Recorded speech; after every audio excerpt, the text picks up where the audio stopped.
Let's talk about it.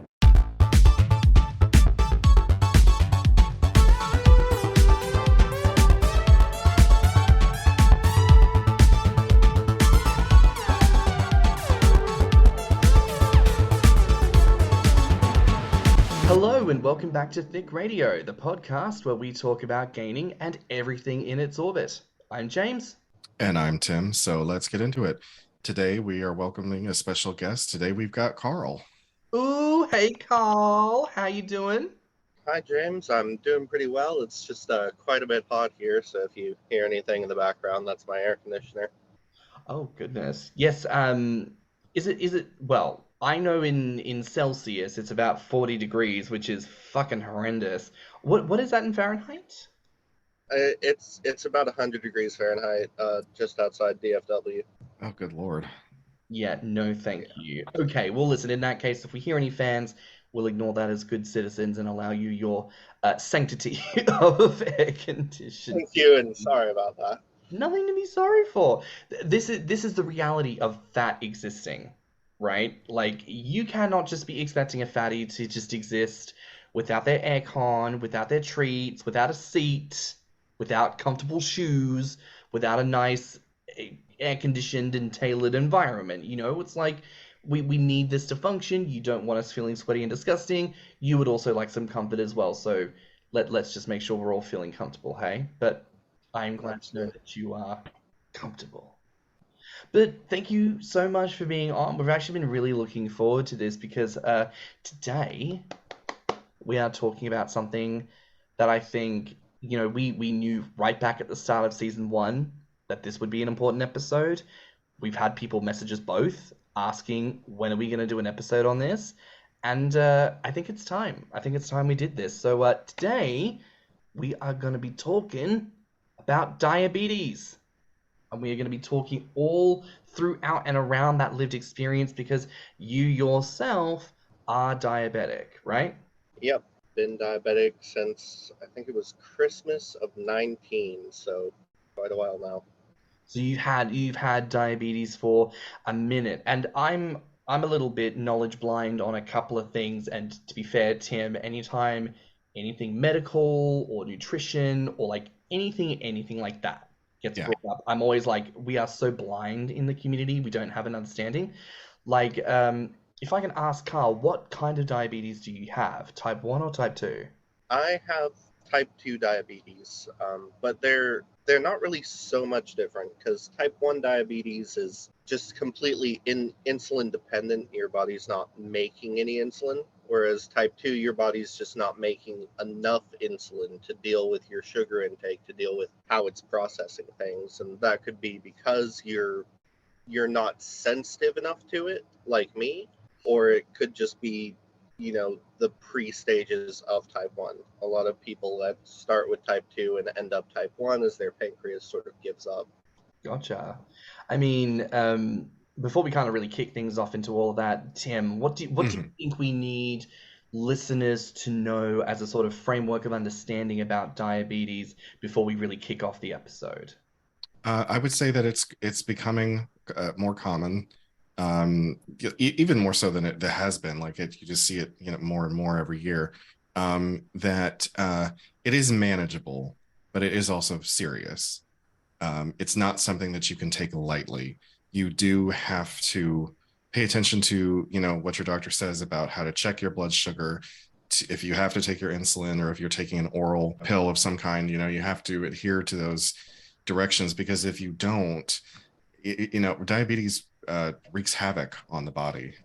And I mean, if I can ask, you know, just as a sort of cursory question here, Carl, since being diagnosed with diabetes, do you feel like you have a better understanding of your body and those kinds of needs, or do you feel like the information provided to you still leaves a lot of gaps in the knowledge on what your needs are?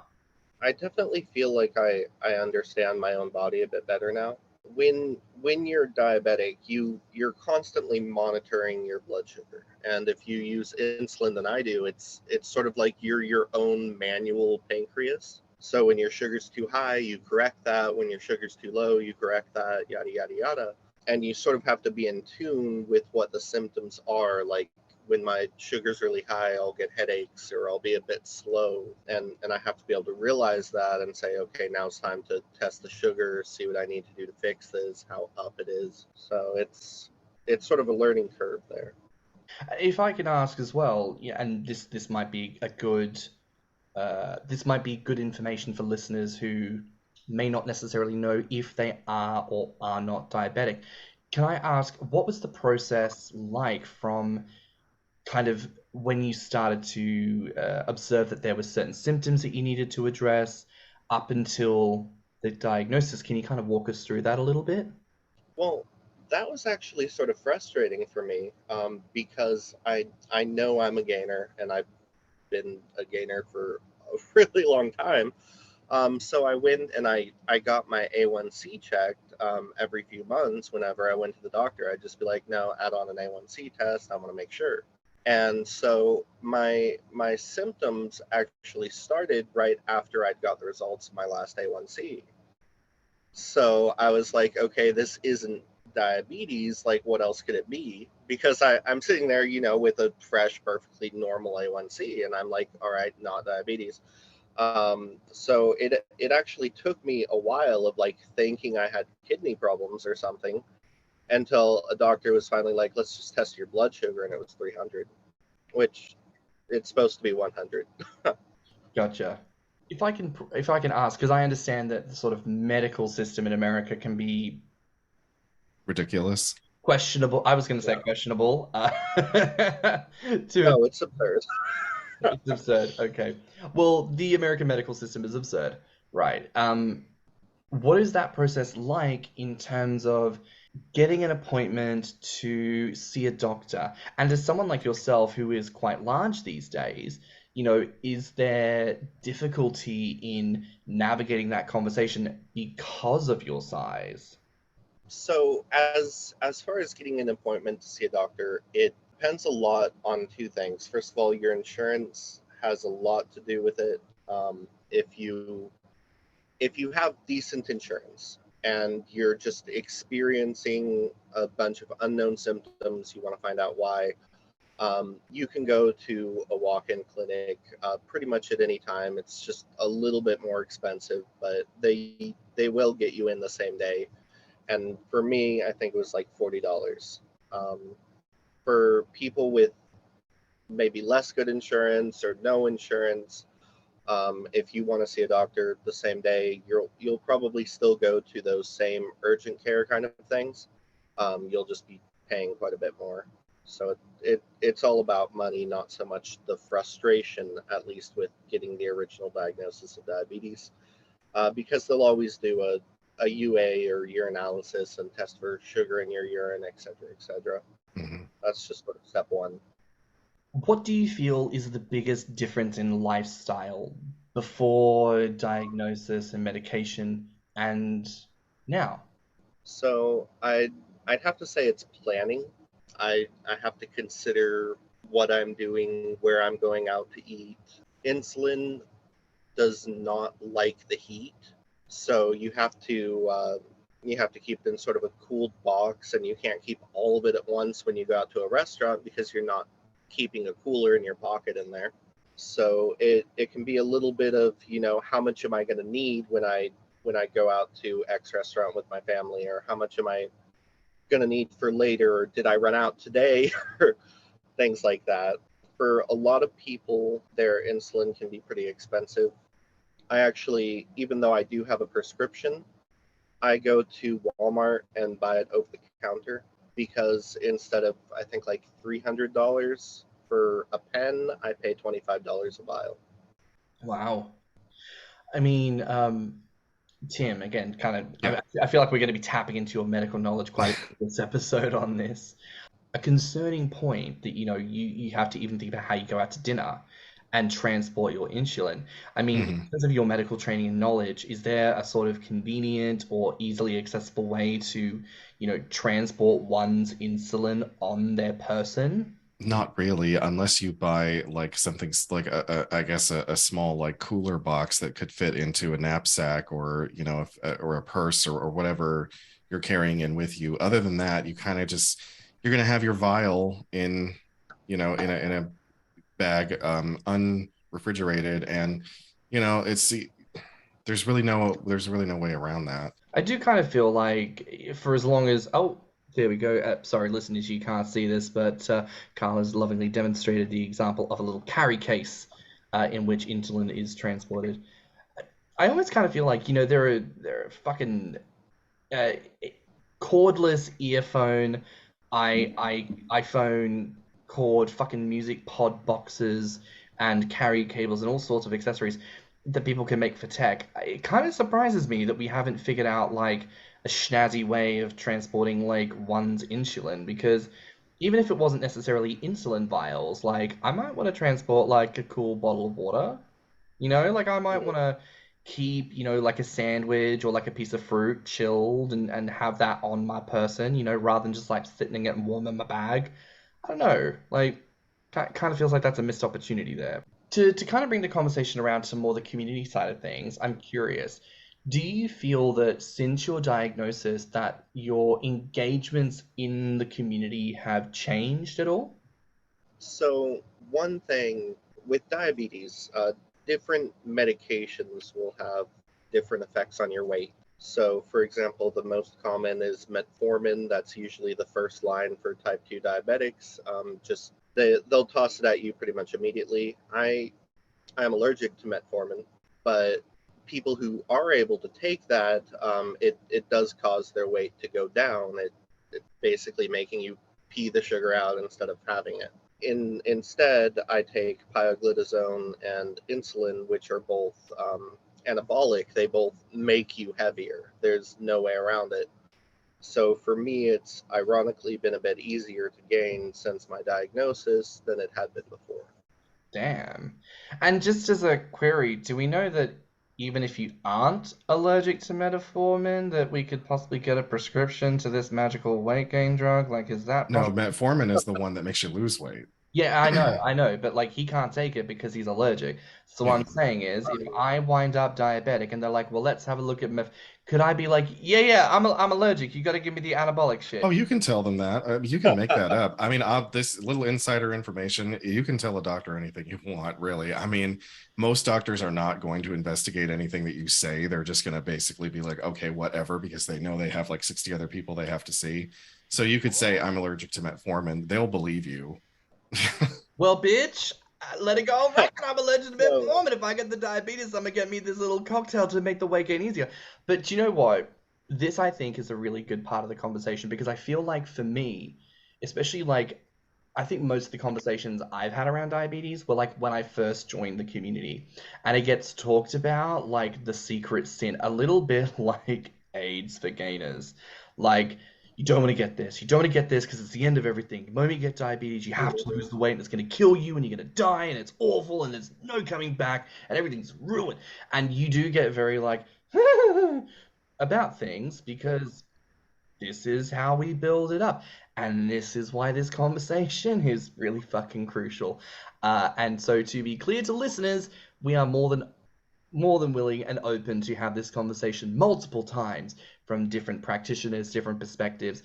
If you don't feel like your perspective is represented here, you can contact us at thethikradio@gmail.com and we will schedule you in to do a follow-up episode on the podcast.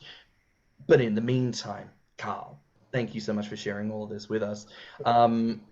You will have to send me the names of those drugs after this conversation, just so I can make a little note for the future, Um, just in case. so to answer your question from earlier, one of my biggest regrets with diabetes is that I wasn't more aggressive in asking for what I needed.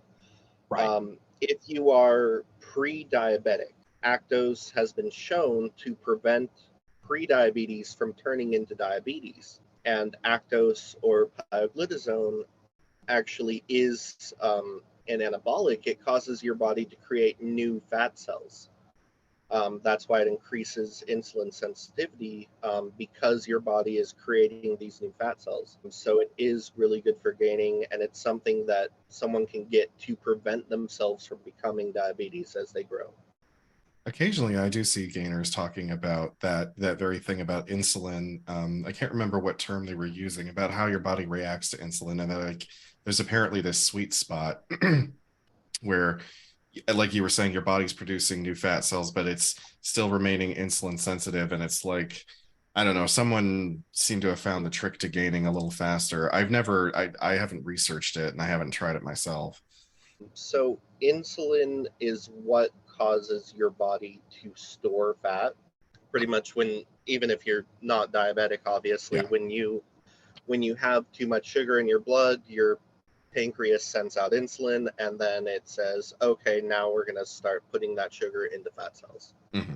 So that's how gaining works pretty much in general, which is why a lot of people who aren't very much health focused will say, okay, time to eat a whole bunch of cake, and it works, but it's obviously not the greatest for you if you're trying to prevent diabetes. Yeah.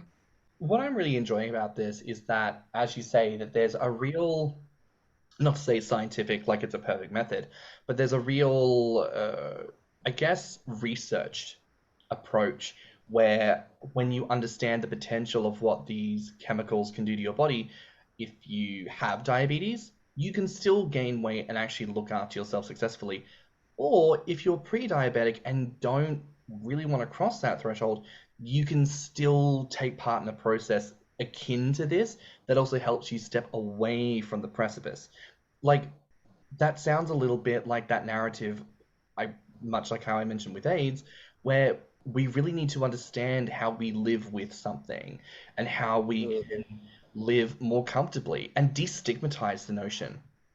You could say, I have diabetes, and it doesn't have to be again a death sentence, but it also doesn't have to be a fetish either.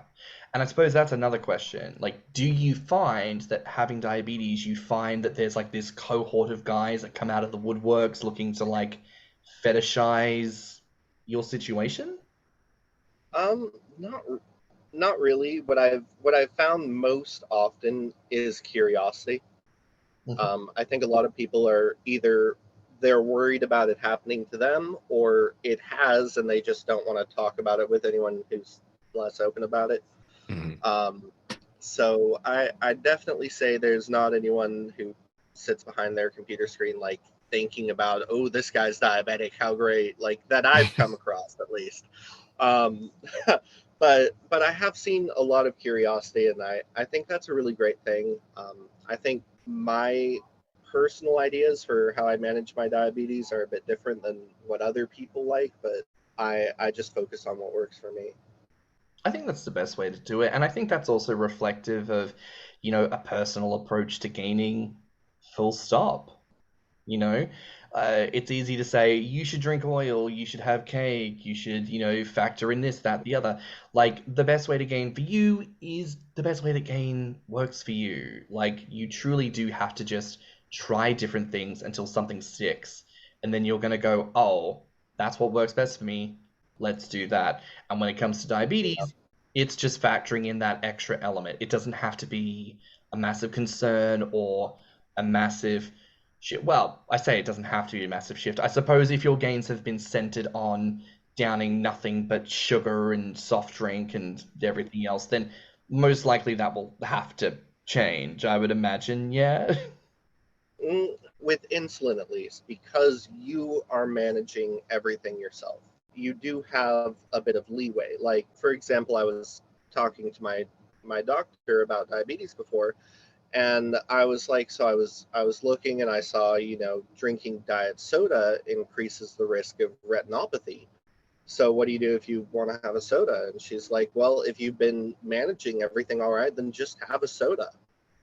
That's probably better. So there is some leeway, there is some room. And then one of the things that people don't really talk too much about when you're using insulin is that the biggest risk of insulin usage is going low.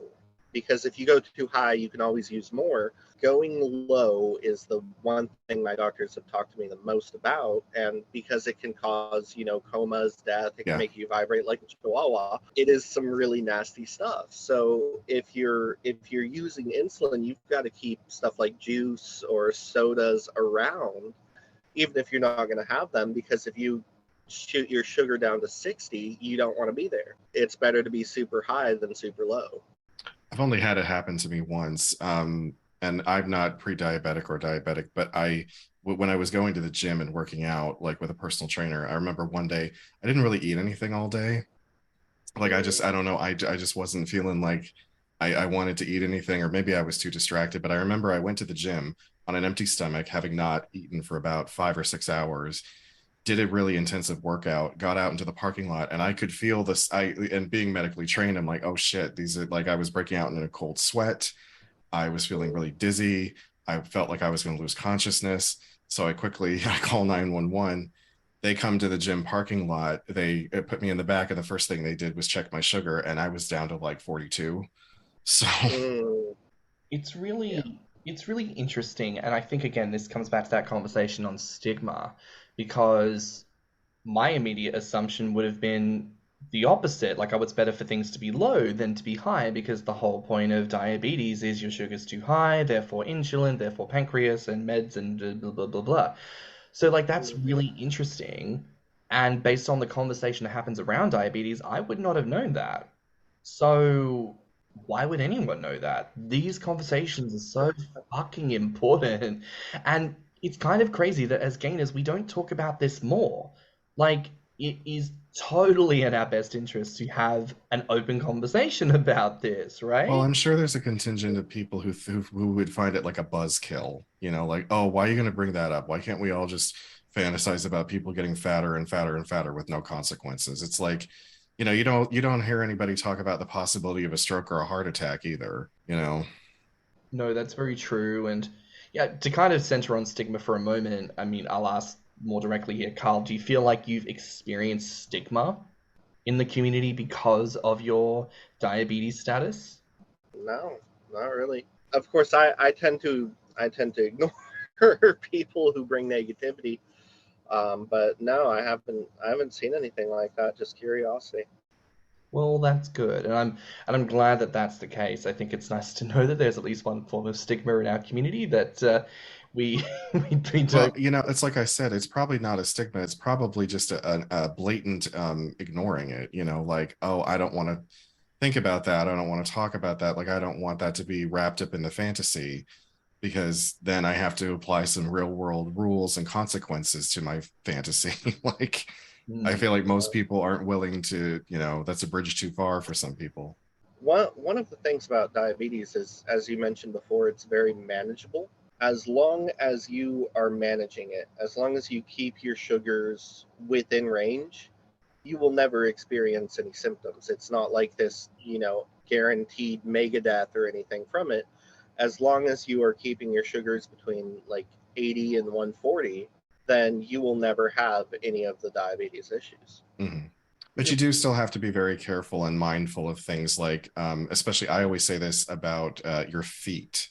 Pay very close attention to your feet, because even if you are managing it well, like, it does take a toll on the immune system. And with your feet being as far away from your heart as they are, like a small cut or sore can turn into a really big problem. So I always like caution people to please pay attention to your feet. I mean, Carl, what's happening with your feet? Are your feet fine? What's happening with the feet? So with my feet, no numbness or anything. They do test my sensitivity occasionally. Um, and I'm still at absolute normal. That's good. I find this interesting to talk about because, and I've spoken a little bit, on socials and to people more one-on-one about this, but I've had a very interesting experience with the process of being diagnosed diabetic recently. Uh, I'm not diabetic, but I was in the process last year of being tested for a CPAP machine, and part of that was they wanted to test my blood, and that was fine. Tested it once, they came back to me within a day and said, "Can we take another test?" I was like, "Fine." Nearly a month had passed and I had not heard word back from anyone, so I assumed this was like just part and parcel of oxygen in the blood. Like, that's a thing. Maybe that's what they were testing. Fuck only knows. But then I got a call from someone who's not my doctor saying you have diabetes. And I'm like, oh, okay. I Is it remember when you were going through this. And I was like, oh, can I ask about it? He's like, yes. My blood sugar was 56. The level they would hope for someone is a 49, with a variance up to number 53. So I have diabetes, and I was very confused by this because I was like, but what's a 56? Like grams of sugar per drop of blood? Like what's I don't milligrams? remember. Was that like on the day of that was what your blood sugar was, or is that your A1C? Because A1C doesn't usually They have they double they digits. never they never told me what that was a measurement of. And I probed about it, and he just kept talking about because I have diabetes, they'll need to check. But then I asked and said, because he'd mentioned about, the first step is about getting it back down. So I was like, oh, so it can be changed. He's like, yes. I said, okay. The difference between 49, 53, and 56 seems really small. Like it's a variation of literally like 7 numbers total, 3 and 4 either side. And I was like, every single day, I will typically have 2 or 3 cans of regular Coke because that's just the soft drink of choice. That's what I like. I put sugar in my tea, sugar in my coffee, sugar over my cereal. If I don't know, stopped, do you think that would bring down my numbers? He says, oh, yes, in a very good way. I was like, great. So do I actually have diabetes then? He was like, well, no, this is about bringing down your chance of diabetes. And I'm like, okay, wasn't what you'd said at first, but okay. And then I said, cool, so if I just make this, things will start to change and this probably won't be a problem. He said, no, it sounds to me like your numbers would drop exactly as where you would want them to and everything will be fine. I was like, okay, great. So I started to do that. And then I started getting calls from the NHS because I have diabetes. I need to go for an eye checkup. I need to go for this. I need to go for that. And I call these doctors going, I spoke to this medical professional. Apparently, I don't have diabetes. We've already been booked in. And really, why do you not want to be tested? Isn't it in your best interest to know if you have a diabetes related illness or a problem? So I went to every single one of these tests, and the eye one was my favorite because I was delayed by like an hour and a half. I was the only person in the sitting room, and they were like, "Oh, we didn't notice you there." Fuck, you did. You know. Finally went through, and I'm telling this man to his face, "Don't have diabetes." The doctor said, "He's like, well, we're just gonna check." Checks my eyes. Oh, can we check them again? Yes, you can. Checks them again, and I know exactly what he's gonna say. Oh, you have perfect vision. There's no blurring, there's no nothing. And I'm like, oh, do I really?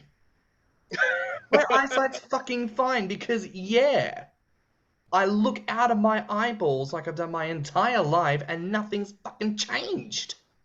He says, oh, well, I'll see you this time next year. I said, no, you won't. And I just left.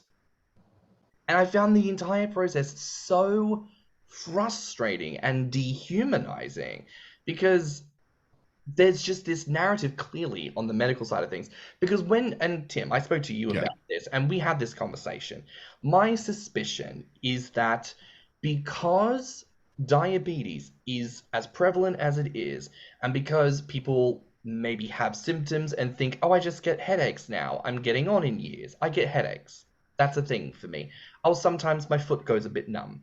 That's a thing for me. It's nothing to worry about. We don't necessarily know it's a problem until it's too late and then people are dying, I guess, or whatever, and blah, blah, blah. So when there's the potential diagnosis of diabetes, they want to get people in real quick to make sure that there's no potential other health problems. And I can Yeah. respect that and I can understand that. But it was that initial first conversation that really put me in an odd place with the construct of diabetes. Not that I have a problem with potentially being diabetic. If I am, I'll follow the process, not a problem. But the language around it was very, yeah, you've got it, you've got it. So now we need to bring you in and get you on the drugs and we need to get you tested and we need to get the ball rolling. Rather than, well, let's have a conversation. Because this also took place at like 6:30 at night after everyone, like I was on my way home from work. I am not in a mental position, let alone like I've got an attitude at 6:30. I've done a full day at work and it's before dinner. This is not the time you want to come across my path. I'm not in the mood. And here's a bitch running their mouth about you're gonna die. Oh well, actually it's just a maybe question mark. So that's a bit nonsense. I can see why they do it because so many diabetics are non-compliant. They're not sitting there testing. They're not going to change their diet. They're not going to do anything. So the most that doctors can really hope for is to get them to come in and get tests and start taking their pills. And you mentioned the retinopathy. That's one of the most important things, because there is some possibility to reverse it with medication or surgery if you get in there early enough. But that's your eyes. That's the most Yeah, important part of your body, as far yeah. as I'm concerned. Well, that was going to be my next question. Like, I know that there's people who say, like, oh, because you can go from type 2 to type 1, obviously, as like a progression. But, like, I wasn't sure if you could actually, like, progress out of being diabetic. Like, but that is, Well, yes and no. I mean, so like you can get yourself to a point where you've done the diet modifications that you need to do. You've been dedicated in checking your blood sugar. You've been dedicated in taking whatever medication. So then you might be working with your endocrinologist towards not having to either finger stick yourself anymore or not having to be on one of the oral medications anymore. It's not possible to completely reverse it because, little pro tip, once you get diagnosed with something, it's on your friggin' record forever, even if it doesn't apply anymore. I swear, like they never update that shit. So like it's never completely reversed because you will always have the diagnosis, but you can be a diabetic on no type of insulin or medication for it. so a bit like a cancer patient in remission. In a Like, way. in In a a way. way, like, you've been through something, you've kind of done the testing, you're okay for now, and then it's just, we're vigilant on the potential of come what may moving forward. I was going to ask, we had a listener question, have you encountered anyone who fetishized your diabetes? But you kind of already answered that people have more come at you with a curiosity rather than like a sexual fascination. But curiously, in the areas of maybe the Gromiverse or just like in your probing of like diabetic spaces, have you observed externally people like fetishizing the construct of diabetes? I've seen it a couple times. Yeah, Mm. it was pretty curious to me because when people do that, they tend to also like the sort of negative side effects, like, oh, you have diabetes and now we've made your blood sugar too high, have to take your foot away. So rather something I'd like to avoid there. Understandable. And we had another listener question, which is what is your best recommendation for a gainer meal or snack suitable for diabetics? So people are going to hate me for this, but one of my favorite things is gainer salad. Gainer Gainer, salad. Uh, gainer salad. oh yeah, you can make a salad with over 1,000 calories really easily. You get your lettuce, you get maybe a vinaigrette or ranch. You put it on there. You chop up some pork chops, swirl it around, add in some bacon bits, a bit of maybe pistachios or chopped almonds, sesame seeds. Put that all in there, fry up some mushrooms, and you have like basically a no carb salad with 1,000 calories. Dear God. Like, has this been has this been common knowledge? Like, did we just get our minds blown? Because I'm like, what the fuck? Like 1,000 calorie salad. Like, I've never heard one gainer in the 20 fucking years I've been a part of this community ever say something like that. I mean, Carl, can we bring you back for an episode? And we're probably going to call the episode You Don't Make Friends with Gainer Salad. Thank you, thank you. I love a punny title if we haven't determined this already from the episodes thus far.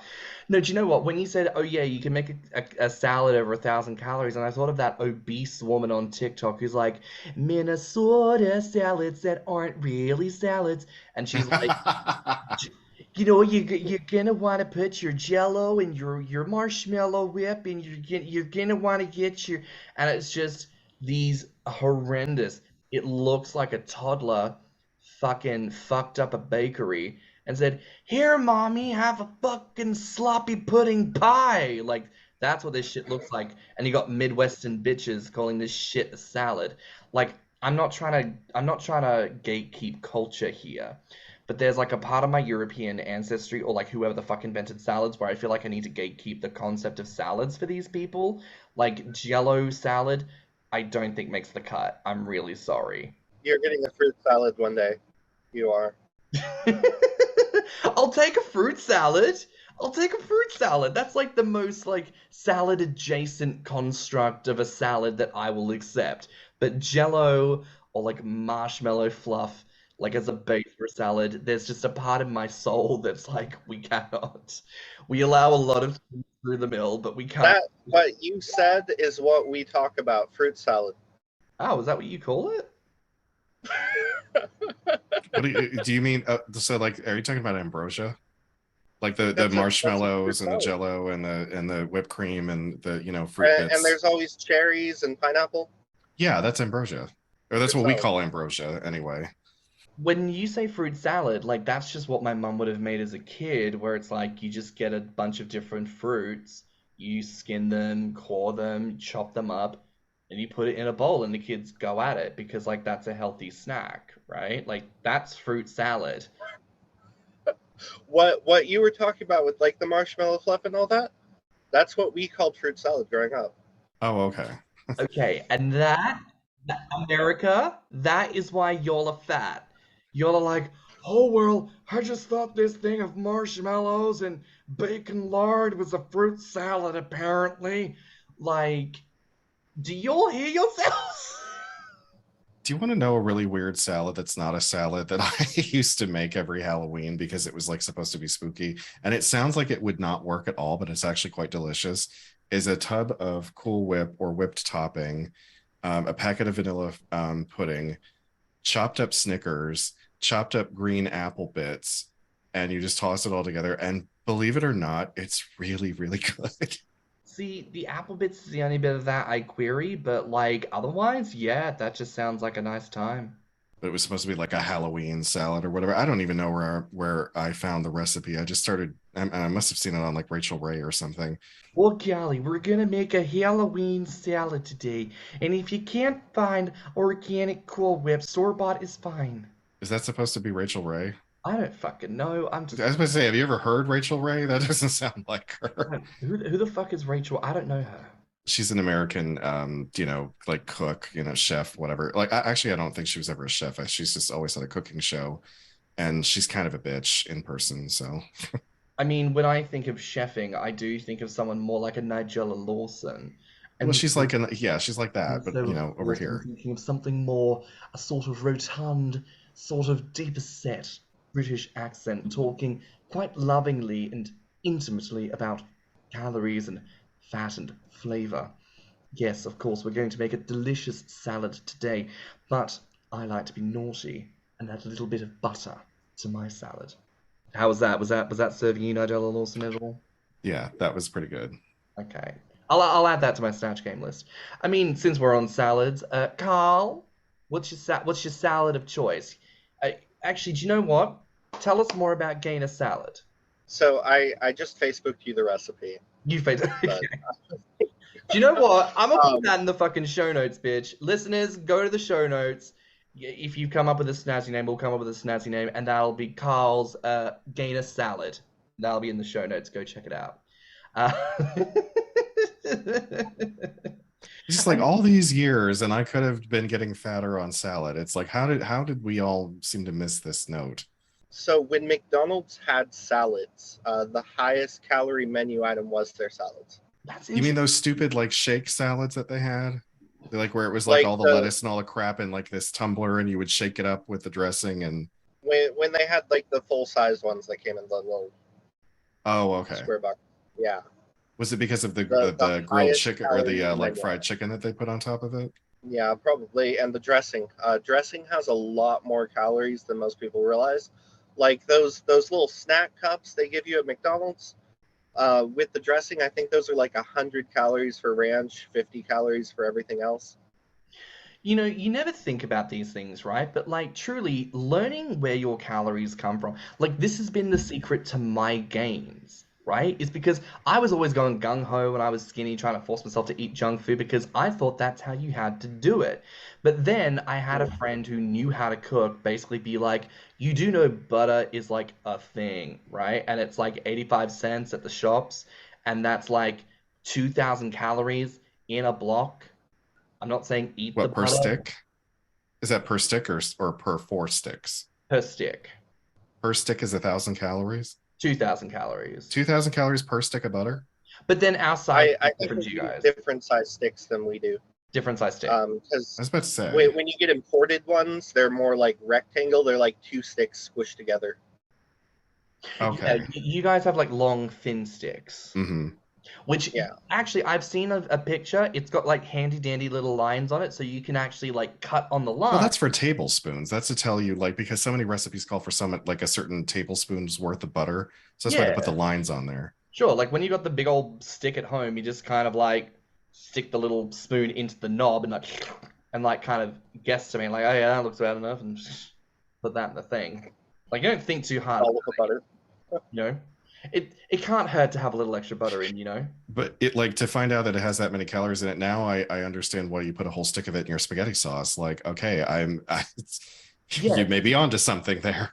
yeah. When I tell people about like putting butter in things, I think people are like, "What are you doing?" And I'm like, "What do you mean? This is like the wellspring of essence. This is the power source. The power level is over 10,000 people. Like, come on, get into the calories, get into the butter. This is why I cook with so much butter and cream. This is why I love French food. So if I just start putting hollandaise sauce on everything, I should like I Go, should start. go, get into it. I mean, So I need to give you my recipe for fat soup because it'll change your life. one thing that's been really helpful for me, since diabetes especially, has been using a lot more heavy cream. Oh, When when I'm successfully gaining, because one of the real issues for non-diabetics with heavy cream is that you're not getting that insulin response to it. You're filling yourself up, but your body isn't like, oh hey, this is a whole bunch of sugar. It's more like, oh hey, there's a whole bunch of fat. So if you're diabetic and you mix it with something that actually spikes up your sugar and you cut that down, then yeah, But what do you do if you're lactose intolerant? I would probably have died by now. See, like it's not that I'm full blown lactose intolerant, like it makes me miserable, but like if I overdo it, like a glass of heavy cream I could probably do, but if I drank a whole carton of it, I would suffer for it later. If I eat an entire pint of Ben and Jerry's ice cream, I suffer for it the next day, and it sucks because I've heard so many people over the years like, why don't you do the GOMAD diet? Why don't you just start drinking heavy cream? And I'm like, because I don't want to be that uncomfortable all the time. hmm. So I'm not lactose intolerant, but I do take lactate when I'm chugging cream.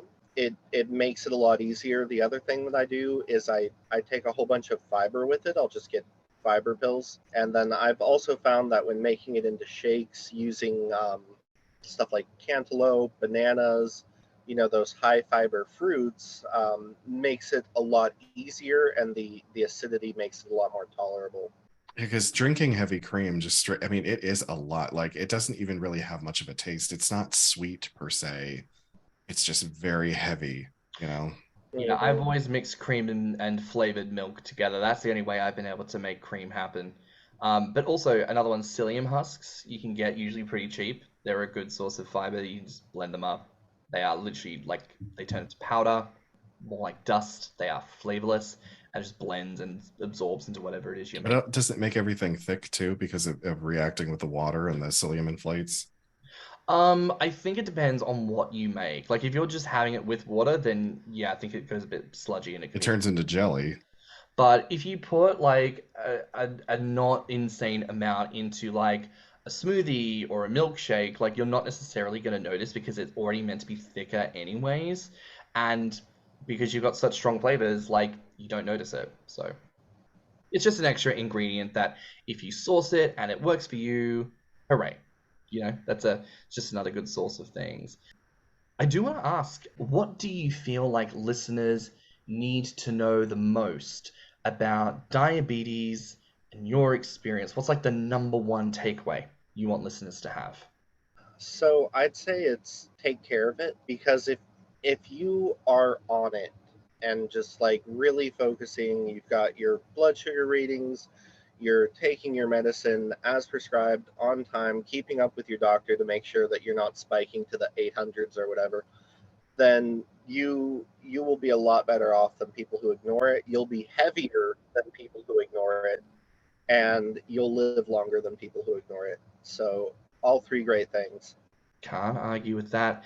Carl, it has been an incredible pleasure to have you with us today. Thank you so very much for your time. Thank you.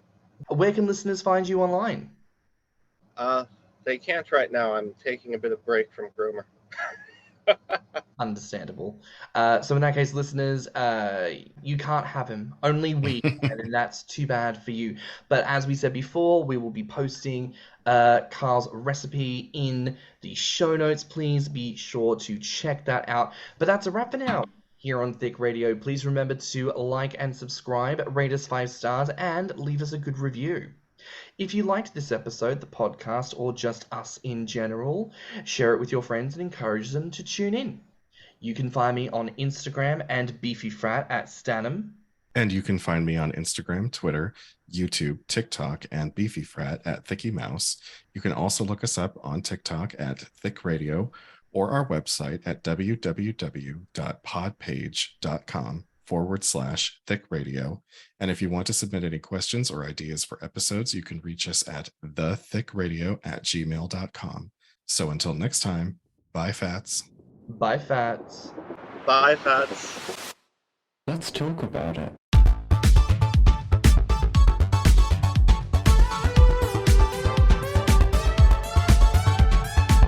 Thick Radio is a Patreon and Anchor app podcast produced by Stan and Thicky Mouse. Mixed and mastered by Stan. Our artwork is provided by Lokitu. Our theme song is provided by Spotify.